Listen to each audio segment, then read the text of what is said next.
এই দেশের আলেম ওলামার এই আন্দোলনকে কেউ ঠেকাতে পারবে না ইনশাআল্লাহ। এই বাংলাদেশের আলেম ওলামার একটি ঐতিহাসিক ভূমিকা আছে। শুধু বাংলাদেশ নয়, বাংলাদেশের আগে যদি আমরা ফিরে যাই, আপনারা দেখবেন 1757 সালে পলাশীর আম্রকাননে বাংলার স্বাধীন নবাব সিরাজউদ্দৌলার ষড়যন্ত্রমূলক সমঝোতার যুদ্ধে পরাজিত হওয়ায় এবং নিহত হওয়ার মধ্য দিয়ে এই দেশের স্বাধীনতার সূর্য অস্তমিত গিয়েছিল। ঐতিহাসিকরা বলেছিলেন সেই সময়ের জনগণ, সেই সময়ের মুসলমানেরা রাস্তা লর্ড ক্লাইভের সৈন্য যখন নবাব সিরাজউদ্দৌলার প্রাসাদের দিকে যাচ্ছিলেন, তখন রাস্তার দুই দিক দিয়ে মুসলমানরা দাঁড়িয়ে দাঁড়িয়ে তামসা দেখছিল। ঐতিহাসিকরা বলেছেন এই জনগণ যদি একটি করে পাথরও ছুঁড়ে মারত, ইংরেজদের লর্ড ক্লাইভের সৈন্য বাহিনী মাটির সাথে মিশে যেত। তারা মনে করছিল যে নবাব সিরাজউদ্দৌলার পতন হয়েছে, নতুন নবাব আসতেছে, কিন্তু বুঝতে পারে না যে এই নতুন নবাব তাদেরকে কিভাবে মুসলমানদের কৃষ্টি কালচারকে ধ্বংস করে দেবে। সম্মানিত ভাই এবং বন্ধুগণ, আমার বক্তব্য ওইদিকে আমি বলার জন্য এই ঘটনা বললাম না। আমি যে জিনিসটা বলতে চাচ্ছি, ব্রিটিশ আমলেও আপনারা জানেন 1764 সালে সর্বশেষ চেষ্টা করেছিলেন মীর কাসেম আলী। তার পরাজিত হওয়া, নিহত হওয়ার মধ্য দিয়ে বলা যায় এই উপমহাদেশের মুসলমানদের রাজনীতি অনেকটা স্থগিত হয়ে গিয়েছিল। এরপরে যে সিপাহী বিদ্রোহ হয়েছিল, এই সিপাহী বিদ্রোহ ছিল স্বাধীনতাকামী উপমহাদেশবাসীর সম্মিলিত বিদ্রোহ, যে বিদ্রোহের নেতৃত্ব দিয়েছিলেন তদানীন্তন ওলামায়ে কেরাম। আপনারা আজকে শুনছেন দেওবন্দের কথা, শুনছেন কলকাতা আলিয়া মাদ্রাসার কথা। এই ওলামায়ে কেরাম সম্মিলিতভাবে সেই বিদ্রোহের নেতৃত্ব দিয়েছিল। সম্মানিত ভাই ওলামায়ে কেরাম, আজকে আমাদের প্রিয় জন্মভূমি এই বাংলাদেশ, যে বাংলাদেশের মানুষের এখন প্রত্যাশা ওলামায়ে কেরাম ঐক্যবদ্ধ হবে। আরেকটি কথা আগে বলা দরকার, ওলামায়ে কেরামের পরিচয় হলো রাসূল সাল্লাল্লাহু আলাইহি সাল্লামের ভাষায় আল ওলামা ওয়ারাসাতুল নবীর, আলেমরা হলেন নবীদের অনুসারী। নবীরা যে আন্দোলন করেছিলেন সে আন্দোলনের নাম কি? একামতে দিনের আন্দোলন, দিন কায়েমের আন্দোলন। সকল নবী প্রেরণের উদ্দেশ্য হলো লিইয়ুযহিরাহু আলাদ দীনি কুল্লি, সমস্ত দিনের উপর আল্লাহর দিনকে বিজয়ী করা, সকল আদর্শের উপর আল্লাহর দিনকে বিজয়ী করা। তাহলে আমাদের দেশে যত আদর্শ আছে সব আদর্শের উপরে ইসলামকে বিজয়ী করাই হলো আমাদের ওয়ারাসাতুল আম্বিয়ার প্রধান দায়িত্ব। দিন কায়েমের আন্দোলন ছাড়া লিইয়ুযহিরাহু আলাদ দীনি কুল্লি, এই আয়াতের অনুসরণ ছাড়া ওয়ারাসাতুল আম্বিয়ার দায়িত্ব পালন করা যায়? বলেন যায়? হবে? আমি অনেক ওলামা সম্মেলনে বাংলাদেশে বলেছি, চট্টগ্রাম সহ। কেউ যদি বলে, আমি এই কথাটা বলছি যে এই কথাটা বলার জন্য যে আমি নামাজের সমর্থক, এ কথা বললে নামাজ পড়া হবে? তাহলে আমি একামতে দিনের আন্দোলনের সমর্থক, এই কথা বললে কি একামতের দিনের আন্দোলন করা যায়? হয়? বলেন হয় কি না? তাহলে কোনো ওলামায়ে কেরামেরই একামতে দিনের আন্দোলনের বাইরে থাকার কোনো সুযোগ নেই। আমরা সবসময় বলেছি জামাত ইসলামী করতে হবে, এটা ফরজ নয়, কিন্তু দিন কায়েমের আন্দোলন করতে হবে, এইটা ফরজ। এর বাইরে থাকার কোনো সুযোগ। অন্যদেরও নাই, আর বিশেষভাবে ওরাসাতুল আম্বিয়ার তো নাই। কি আছে? আমরা বিশ্বাস করি আপনারা কেউই বাইরে নেই। সম্মানিত ওলামায়ে কেরাম, আজকে যত ঘটনা, যত মাকামে, যত মার্কাজে ওলামায়ে কেরাম আজ বক্তব্য রেখেছেন, সবার সুর ছিল একটাই, সকল ভেদাভেদ ভুলে ঐক্যবদ্ধ হইতে হবে। এই ঐক্যের ভিত রচনা হয়ে গিয়েছে ইতিপূর্বেই। দীর্ঘ ফ্যাসিবাদী আন্দোলন, ফ্যাসিবাদী সরকারের বিরুদ্ধে এদেশের ওলামায়ে কেরাম আন্দোলন করার অপরাধে অন্যায়ভাবে ওলামায়ে কেরামকে জেলখানায় আটক করে রাখা হয়েছিল। এই ঐক্যের ভিত জেলখানায় রচিত হয়েছে। আমরা দীর্ঘদিন একসাথে ঢাকার বিভিন্ন কারাগারে আমরা থেকেছি। আপনারা তো এটা জানেন, আমাকে যে কত কারাগারে নেওয়া হয়েছে ঠিক নাই। হঠাৎ করে খবর আসতো যে আপনি এখন সিরাজগঞ্জ জেলে বদলি, হঠাৎ করে খবর আসতো আপনি এখন রেডি হন, আগে বলতো না, হঠাৎ করে এসে বলতো যে আপনি রেডি হন, আপনি এখন রাজশাহী জেলে বদলি। হঠাৎ করে বলতো যে আজকে আপনি কাশিমপুর সাইডে যেতে হবে হাই সিকিউরিটিতে। তা আমরা প্রস্তুত ছিলাম। আমি যে কথা বলছিলাম যে ওই জায়গায় আসলে আলেম ওলামার ঐক্যের ভিত রচনা হয়ে গেছে। এরপর আপনারা লক্ষ্য করে দেখেছেন, আমরা জেল থেকে বের হওয়ার পর বিশেষ করে 5ই আগস্ট জুলাই বিপ্লবের পর বাংলাদেশের মানুষ নতুন স্বাধীনতা পেয়েছে, নতুন বাংলাদেশ পেয়েছে। এবং এই জুলাই বিপ্লবে, এই গণ অভ্যুত্থানে সকল শ্রেণী পেশার আলেমদের এক বিশাল ভূমিকা ছিল, বিরাট ভূমিকা ছিল। আপনারা লক্ষ্য করেছেন 4 তারিখের কথা, 5 তারিখের কথা, আন্দোলনের সবচেয়ে বেশি আন্দোলন হয়েছিল আপনার যাত্রাবাড়ি থেকে ওই নারায়ণগঞ্জের রোডে, যাত্রাবাড়ি থেকে কাশপুর ব্রিজ পর্যন্ত। আপনারা এটাও জানেন এই দুই দিক দিয়ে কিন্তু প্রচুর কমই মাদ্রাসা। ফজরের পর হাজার হাজার আলেম রাজপথে দাঁড়ায় গেছে।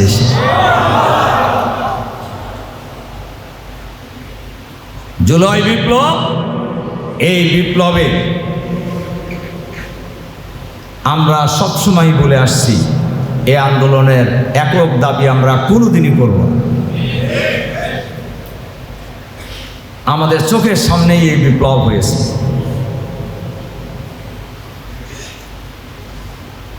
এই বিপ্লবে হযরত ওলামায়ে কেরামের ঐতিহাসিক ভূমিকা ছিল। আলিয়া কওমি থেকে শুরু করে সকল শ্রেণী পেশার ওলামায়ে কেরাম ঐক্যবদ্ধভাবে ফ্যাসিবাদের বিরুদ্ধে আমরা রাজপথে লড়াই করেছি। এর জন্য আলেম ওলামা অনেক নির্যাতিত হয়েছে। ফ্যাসিবাদী সরকার ক্ষমতায় আসার পরেই তাদের প্রধান ইস্যু ছিল বাংলাদেশ থেকে ইসলামকে নির্মূল করা। আর এজন্যই তারা প্রথমেই ধরেছিল জামাত ইসলামীকে নির্মূল করার জন্য। জামাত ইসলামের তদানীন্তন আমির, এই উপমহাদেশের অন্যতম প্রধান রাজনীতিবিদ, এই উপমহাদেশের অন্যতম প্রধান আলেম মাওলানা মতিউর রহমান নিজামী সহ আল্লামা দেলোয়ার হোসেন ছাইদি এবং জামাতের সেক্রেটারি জেনারেল আলী আহসান মোহাম্মদ মুজাহিদ, এই 3 জনকে তারা প্রথম গ্রেপ্তার করে। এরপর আপনারা শুনেছেন সকল শ্রেণীর আলেমরাই এই গ্রেপ্তারের প্রতিবাদ জানিয়েছেন, বিরোধিতা করেছেন এবং তাদেরকে অন্যায়ভাবে ফাঁসি দেওয়া হয়েছে। আমাদের একজন নেতা জামায়াত ইসলামের তদানীন্তন ভারপ্রাপ্ত সেক্রেটারি জেনারেল শহীদ আমিরে জামাত মাওলানা মতিউর রহমান নিজামী যখন গ্রেপ্তার হয়ে যাবেন যে কোনো সময়ে, আশঙ্কা করছিলেন, তখনই তিনি যাকে ভারপ্রাপ্ত সেক্রেটারি জেনারেলের দায়িত্ব দিয়ে গিয়েছিলেন, আমাদের প্রিয় নেতা এটিএম আজহারুল ইসলাম, তাকেও ফাঁসি দেওয়া হয়েছে, পরে গ্রেপ্তার করে, আপনারা জানেন। ফাঁসির 3টি মামলা, আর 3টি মামলায় ফাঁসি, আর একটা মামলা ছিল তার যাবজ্জীবন। এবং আপনারা শুনলে কষ্টও পাবেন, হাসবেন। তাকে এমন মামলায় ফাঁসি দেওয়া হয়েছে, সাক্ষী বলছে যে আমি 6 মাইল দূরে থেকে দেখছি। আমরা 6 মাইল দূরে থেকে দেখেন আপনারা? কেউ দেখে? ওনাকে এমন মামলায় ফাঁসি দেওয়া হয়েছে, একজন মহিলা সাক্ষী দিছে যে আজহার সাহেব তাকে দর্শন করছে। তার জন্ম হয়েছে 75 সালে, আর সাক্ষী দিতেছে 71 সালে। সে মামলায় তাকে ফাঁসি দেওয়া হয়েছে। আপনি এটা চিন্তা করতে পারেন, মানে কীরকম জুলুম করা হয়েছে ইসলামপন্থী লোকদের উপরে, জামাতের উপরে। একটা কথা আছে, গতকালকে রংপুরের বিশাল জনসমুদ্রে আমি কথা বলছি, রাখে আল্লাহ মারে কি? আল্লাহ যদি কাউকে জীবিত রাখতে চান, কেউ মারতে পারবে? ওনার রিভিউ তারিখ অনেকবার দিয়েছে সরকার, কিন্তু কোনো কারণে আর তারা রিভিউর আর আগায় নাই, ওটা স্থগিত হয়ে গেছে। অথচ আমাদের অন্য অন্য নেতাদের বেলায় হয়েছে, দিনের বেলায় সুপ্রিম কোর্টের অ্যাপেলেট ডিভিশনের রায় হয়েছে ফাঁসি। আপনার একটা কথা বললে কথাটা বলি, আমাদের নেতা মাওলানা মতিউর রহমান নিজামীর সুপ্রিম কোর্টের অ্যাপেলেট ডিভিশনের চূড়ান্ত আর্গুমেন্টের শেষ দিনে তদানীন্তন প্রধান বিচারপতি এস.কে. সিনহা উনি বলেছিলেন, মিস্টার অ্যাটর্নি জেনারেল, আপনারা তো ওনার নিজামী সাহেবের ফাঁসি চাইতেছেন, কিন্তু আপনারা যে সাক্ষী প্রমাণ উপস্থিত করেছেন, ওনার তো একদিনও সাজা দেওয়া যায় না, কিন্তু রায় দিয়েছে কি? রায় ফাঁসি। তার মানে হলো রায় উনি লেখে নাই, রায় লেখা হয়েছে অন্য জায়গা থেকে। আমাদের প্রত্যেক নেতার রায় লেখা হয়েছে অন্য জায়গা থেকে, শুধু কোর্টে এসে পড়ে শোনানো হয়েছে। আমরা আজকের এই বিশাল ওলামা সম্মেলনে সরকারের কাছে আহ্বান জানাবো, শাপলা চত্বর, শাপলা হত্যাকাণ্ড থেকে শুরু করে, আলেম ওলামার হত্যাকাণ্ড থেকে শুরু করে, আমাদের নেতা শহীদ মাওলানা মতিউর রহমান নিজামী সহ জামাতের শীর্ষ নেতাদেরকে যারা অন্যায়ভাবে ফাঁসি দিয়েছেন, এই সকল হত্যাকাণ্ডের সাথে যারা জড়িত, বিচারপতি, প্রসিকিউশন, তদন্ত কর্মকর্তা, মিথ্যা সাক্ষীদাতা, সবাইকে গ্রেপ্তার করতে হবে, সবাইকে বিচার করতে হবে। কারণ এরা সবাই খুনি, এরা সবাই খুনিদের কোনো ক্ষমা নাই। শাপলা হত্যাকাণ্ডের খুনিদের কোনো ক্ষমা নাই। আপনারা জানেন যে কীরকম মিথ্যাবাদী শেখ হাসিনা পার্লামেন্টে বলেছে, শাপলা চত্বরে নাকি আলেমরা গায়ে রং লাগায় শুয়েছিল, পুলিশ দেখে দৌড়েছে। নাউজুবিল্লাহ, কথা আপনারা শোনেন নাই শেখ হাসিনা পার্লামেন্টের বক্তব্যে? কাজেই এই সকল হত্যাকাণ্ডের বিচার বাংলাদেশে করতে হবে। জুলাই বিপ্লবের গণহত্যার বিচার কার্যকর করতে হবে। ফ্যাসিবাদের দোসর সরকারের ভিতরে বাইরে যারা আছে তাদেরকে চিহ্নিত করে গ্রেপ্তার করে বিচারের মুখোমুখি করতে হবে। সম্মানিত ভাই এবং বন্ধুগণ, আমরা মাঝখানে বলছিলাম ঐক্যের কথা, ঐক্যের ভিত রচিত হয়েছে।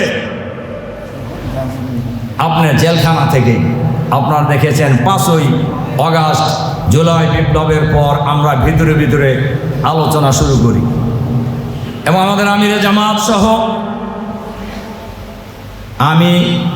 আমরা চরমনায় গিয়েছিলাম, আপনারা দেখেছেন।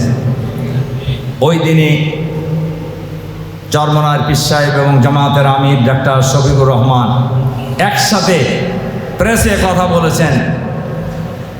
ওনারা দুইজনই এই বক্তব্য রেখেছেন, আগামী নির্বাচনে আমাদের বাক্স হবে একটা,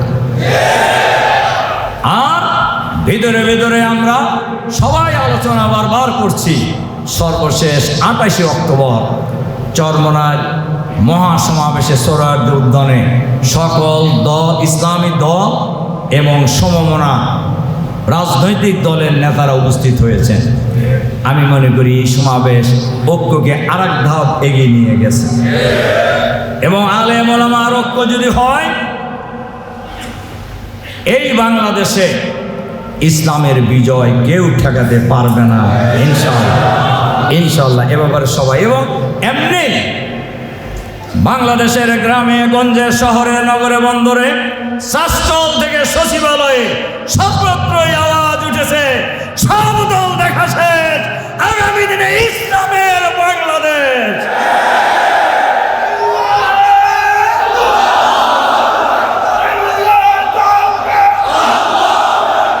চলো চলো চলো গান বন্ধ করেন।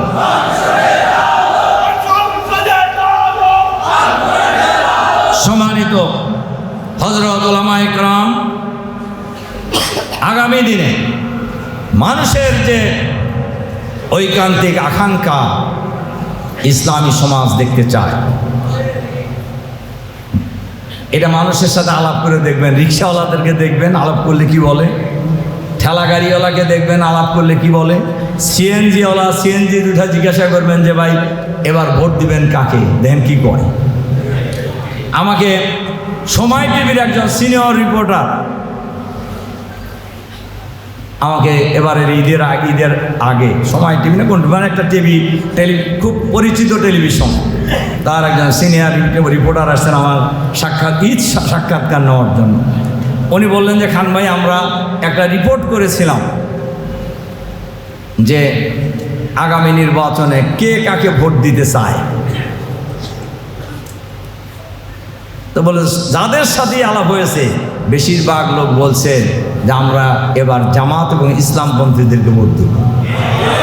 বলে যে এইটা যখন আমরা টেলিভিশনে দিছি, ঘণ্টাখানেক চলছে, কয়েক লক্ষ ভিউয়ার্স এখানে যুক্ত হয়েছে, সাথে সাথে এক অদৃশ্য শক্তির ইশারায় এই নিউজ বন্ধ করে দিছে।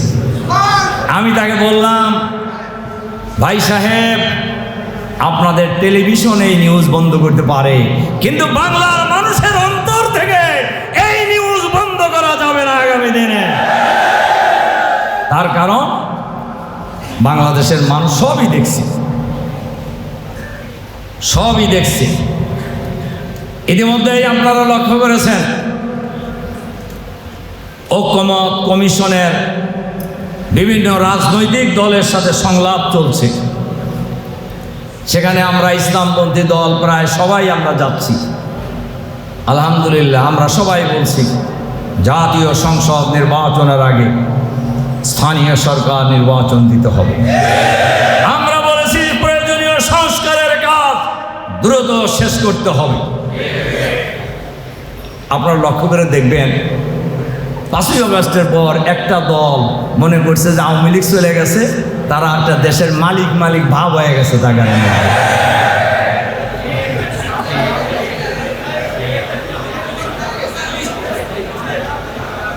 অথচ সেই দলের মহাসচিব কিন্তু বলছে না যে এই আন্দোলনের সাথে আমরা নাই, বলছে কি না? আমি তো বই না। সম্মানিত ভাই এবং বন্ধুগণ, আমরা এটাও শুনি, আমরা সরকারের কাছে বলছি, সরকারে যারা আছেন আপনারা বসেন নাই, এই দেশের জনগণ আপনাদেরকে বসাইছে। সুতরাং আপনাদেরকে নিরপেক্ষ থাকতে হবে। আপনারা যদি উল্টাপাল্টা করেন তাহলে আপনাদের বিরুদ্ধেও আমাদের লড়াই হবে। তার কারণ এই দেশের মানুষ 2000-এরও প্রায় 2000 মানুষ জীবন দিয়েছে, লক্ষ লক্ষ মানুষ রক্ত দিয়েছে, প্রায় 500-র অধিক মানুষ চোখ হারিয়েছেন, প্রায় 150-রও অধিক মানুষ ঘাড়ের স্পাইনাল কর্ড গুলিতে ছিন্ন ভিন্ন হয়ে যাওয়ার কারণে চিরদিনের জন্য পঙ্গু হয়ে গিয়েছে। তারা আর জীবনে কোনো দিন দাঁড়াইতে পারবে না। মানুষকে এজন্যই রক্ত দিয়েছে, জীবন দিয়েছে। এক ফ্যাসিবাদের পরিবর্তে যেন তেন প্রকারে নির্বাচন করে আর কোনো দলকে ক্ষমতায় আনার জন্য কি মানুষ জীবন দিয়েছে? এ কথা যদি বাংলাদেশের জনগণকে জিজ্ঞাসা করা হয়, সবাই সমস্যারে বলবে যে না, আমরা একটি ইনসাফপূর্ণ, চাঁদাবাদ মুক্ত, সন্ত্রাস মুক্ত, নৈরাজ্য মুক্ত, দুর্নীতি মুক্ত বাংলাদেশ দেখতে চাই। আমরা আজকের এই বিশাল ওলামা সমাবেশের সম্মেলনের মধ্য দিয়ে গোটা দেশবাসীকে আমরা জানাতে চাই, ফ্যাসিবাদের বিদায় হয়েছে কিন্তু চাঁদাবাজি বন্ধ হয় না। ফ্যাসিবাদের বিদায় হয়েছে কিন্তু কোনো দুর্নীতি বন্ধ হয় না। কিন্তু আপনারা লক্ষ্য করবেন, বাংলাদেশের কোনো আলেম কোনো চাঁদাবাজির সাথে জড়িত না। খালি জামাত না, আমি দেখবেন কোনো ওলামায়ে কেরাম কোনো চাঁদাবাজির সাথে জড়িত নয়। কোনো ইসলামপন্থী দল কোনো চাঁদাবাজির সাথে জড়িত নয়। কোনো ইসলামপন্থী দল, ওলামায়ে কেরাম, কোনো পীর সাহেব কোনো চাঁদাবাজি দুর্নীতির সাথে জড়িত নয়। কাজে চাঁদাবাজ মুক্ত বাংলাদেশ যদি গঠন করতে হয়, আলেম ওলামার প্রয়োজন। সন্ত্রাস নৈরাজ্য মুক্ত বাংলাদেশ যদি গড়ে তুলতে হয়, ওলামায়ে কেরামের প্রয়োজন। দুর্নীতি মুক্ত বাংলাদেশ যদি গড়ে তুলতে হয়, ওলামায়ে কেরামের প্রয়োজন। ইনসাফপূর্ণ বাংলাদেশ যদি গড়ে তুলতে হয়, ওলামায়ে কেরামের প্রয়োজন। আমার ধারণা বাংলাদেশের মানুষের এখন মেইন প্রত্যাশা এইগুলি। সেটা যদি দিতে হয়, তাহলে ওলামায়ে কেরামের শাসন ছাড়া, ইসলামপন্থী লোকদের শাসন ছাড়া, আল্লাহর আইন এবং সৎলোকের শাসন ছাড়া সংসদ, স্থানীয় সরকার নির্বাচন চান কেন? আমি খুবই খোলামেলা বলি যে দেখেন, স্বাধীনতা লাভের এই 54 বছরে যত নির্বাচন হয়েছে, কোন নির্বাচন, কোন দলীয় সরকারের অধীনে যে নির্বাচন হয়েছে, কোন নির্বাচন নিরপেক্ষ হয় নাই। সবাই যার যার মতো করে আওয়ামী স্টাইলে নিজেদেরকে সেখানে ক্ষমতায় বসানোর জন্য চেষ্টা করেছে। এজন্য প্রশাসনকে নিরপেক্ষ হতে হবে। নির্বাচনের আগে লেভেল প্লেইং ফিল্ড তৈরি করতে হবে, সবার জন্য সমান অধিকার নিশ্চিত করতে হবে। আমরা দেখছি, লক্ষ্য করছি, বাংলাদেশের কোনো কোনো এলাকায় সরকারি অফিসগুলি কোনো কোনো দলের রাজনৈতিক অফিসে পরিণত হয়েছে। এগুলো বন্ধ করতে হবে, সরকারকে বলতেছি, এগুলো বন্ধ করতে হবে। এবং আমরা দেখি কোনো কোনো ডিসি নাকি সেই কোনো কোনো দলের নেতার সাথে আলাপ ছাড়া উনি কোনো সিদ্ধান্ত নেন না। আমরা বলি, প্রশাসনে যারা আছেন, আপনারা কে কোন দল করেন আমরা কিন্তু জানি। দল করতে পারেন, কিন্তু প্রশাসনে থাকলে আপনার এই দলাদলি বন্ধ করতে হবে, দল কানাগিরি বন্ধ করতে হবে। সবাইকে সতর্ক করতে চাই আমরা এজন্যই। অনেক দলকানা সরকারি কর্মকর্তা ছিল, তারা এই সরকারের পতনের ওর পালায় গেছে না? বিচারপতি পালানোর ঘটনা শুনছেন কোনোদিন পৃথিবীতে? অ্যাপিলেট ডিভিশনের প্রধান বিচারপতি সহ সকল বিচারপতি পালাইছে। এটা ছোট ঘটনা না। এমপিরা পালাইছে, মন্ত্রীরা পালাইছে, দলীয় নেতারা পালাইছে, দলের সাথে যে সকল পুলিশ কর্মকর্তা এবং সচিবালয়ের সচিবরা ছিলেন তারাও পালাইছে অনেকে। এমনকি বাইতুল মুকাররম জাতীয় মসজিদের খতিব, আপনি বলেন তো দেখি, আমার আর বলা লাগলো না, কিন্তু দেখবেন এখন যে খতিব আসছে একজন দরবেশ মানুষ, আলহামদুলিল্লাহ আলহামদুলিল্লাহ। এবং সকল ইসলামপন্থী দলের পরস্পর আলাপ আলোচনার ভিত্তিতেই এই খতিব নিয়োগ হয়েছে, আলহামদুলিল্লাহ। সম্মানিত ওলামায়ে কেরাম, এজন্য আমি আপনাদের কাছে কয়েকটি অনুরোধ রাখতে চাই। 1 নম্বর অনুরোধ, আপনারা যারা ওলামায়ে কেরাম আছেন, ওলামায়ে কেরামের ঐক্যের ব্যাপারে আমরা কোনো সময় ওলা তানাজাউ ফাতাফসালু ওয়া তাযহাবা রিহুকুম, সবাই আজকে বক্তৃতায় করেছেন, এটার আমরা অনুসরণ করব ইনশাআল্লাহ। ঠিক আছে? ইদফা বিল্লাতি হিয়া হাসান ওয়াজাদিলহুম বিল্লাতি হিয়া হাসান, এটা হবে আমাদের ফর্মুলা। কি ঠিক আছে? আর মসজিদ হবে আমাদের দাওয়াতি কাজের কেন্দ্রবিন্দু। ইসলামের পূর্ণাঙ্গ দাওয়াত আমরা একই সুরে বাংলাদেশের লক্ষ লক্ষ মসজিদে আজকে আমি বলবো বগুড়ার হাজার হাজার মসজিদে আমরা একই সুরে সবাই ঐক্যের কথা বলবো ইনশাআল্লাহ, ইনশাআল্লাহ, ঠিক আছে? আর আমরা ঐক্যবদ্ধভাবে, আপনারা জানেন, এটাও বলে দেই যেহেতু আমরা এখানে ইসলামপন্থী সব দলই আছে, অনেক দলের লোকেরাই আমাদের, আমরা প্রায় সব আসনে প্রার্থী দিয়ে দিছি। আমাকে জিজ্ঞাসা করছে যে খান ভাই আপনাদের প্রার্থী দিলেন, তো এখন ঐক্য হলে তো কী করবেন? আমি বলছি যে ভাই আমাদের প্রার্থীদেরকে আমরা যখন ঘোষণা করছি এই ঘোষণার সময় বলে দিছি যে এবার বৃহত্তর ঐক্য হবে ইসলামপন্থী দল এবং সমমনা দলের ঐক্য হবে ইনশাআল্লাহ। এই ঐক্যের সাথে আমরা সর্বোচ্চ ত্যাগ স্বীকার করব। যে যে দল যে জায়গায় থাকবে সেই জায়গায় আমাদের প্রার্থীদেরকে আমরা উড্ডু করে ফেলব। এবং আমরা বলেছি এবারে নির্বাচনে বাক্স হবে একটা, ইসলামপন্থী রাজনৈতিক দল, ওলামায়ে কেরাম, পীর মাশায়েখ, ইসলাম পছন্দ করে এই জাতীয় লোক এবং সমানা লোকদের যে বৃহত্তর ঐক্য হবে, এই ঐক্যের সাথে সবাইকে এটা করতে হবে যে আমরা প্রার্থী দেব একজন ইনশাআল্লাহ, ইনশাআল্লাহ। আর এজন্য ঐক্যবদ্ধভাবে এখন থেকেই যদি আমরা সেই প্রচেষ্টা চালাতে পারি, ইসলামপন্থীদের এই ঐক্যের কারণে অনেকের গায়ে ঘাম ছুটে গেছে, আমরা এই ঘামকে পার্মানেন্ট করে দেবো বাংলাদেশ আগামী দিনে। অনেকেই আপনারা ইতিমধ্যেই লক্ষ্য করেছেন, বিভিন্ন জরিপে রিপোর্ট আসছে বাংলাদেশের দুইটা দল প্রায় জনসমর্থনের দিক দিয়ে একদম কাছাকাছি হয়ে গেছে। এবং এই সাথে যদি ইসলামপন্থী দলগুলি, সমমনা দলগুলি, ইসলামী ব্যক্তিত্ব, পীর মাশায়েখ, আলেম ওলামা সবাই যদি ঐক্যবদ্ধ হয়, আগামী দিনের বাংলাদেশ হবে ইসলামের বাংলাদেশ, আগামী দিনের বাংলাদেশ হবে আলেম ওলামার বাংলাদেশ ইনশাআল্লাহ। এটা কেউ ঠেকাতে পারবে না ইনশাআল্লাহ। কাজে আসুন আমরা সবাই মিলে যার যার জায়গায় আমরা ঐক্যবদ্ধ হওয়ার জন্য যে বক্তব্য দরকার সেই বক্তব্য রাখবো। ঐক্য বিনষ্ট হয় এমন কোনো বক্তব্য তো নয়, এমন কোনো কাজও আমরা করব না ইনশাআল্লাহ, ইনশাআল্লাহ। ইসলামপন্থী সকল দল, ব্যক্তি, পীর মাশায়েখ আমরা একে অপরের পরিপূরক শক্তি, আমরা একে পরিপূরক শক্তি। সুতরাং আসুন এই ঐক্যের মহাযাত্রা এই বগুড়া থেকে আজকে থেকে শুরু হবে ইনশাআল্লাহ। আল্লাহ তাআলা আমাদেরকে আজকের এই মিটিংকে, আজকের এই সম্মেলনকে আগামী দিনে বাংলাদেশের ইসলামপন্থী দল সমূহের ঐক্যের ব্যাপারে ঐতিহাসিক ভূমিকা পালন করবে ইনশাআল্লাহ।